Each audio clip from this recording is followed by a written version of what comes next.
Title, or shimmer and shine with elegance. Meaning. Today, we're exploring the word glitter. Glitter is a noun that describes small, shiny, and often colorful particles, such as tiny pieces of metal or plastic, that reflect light and create a sparkling effect.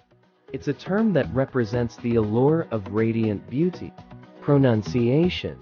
Pronouncing glitter is simple lit-your, with a soft G and a short I. Use in a sentence.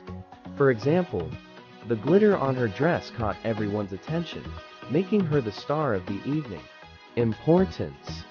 Glitter adds a touch of glamour and enchantment to various aspects of life, from fashion and art to celebrations and decorations. Conclusion. In summary, glitter is a word that signifies the magic of shimmer and shine, enhancing the beauty of the world. Thanks for joining us today on your channel name.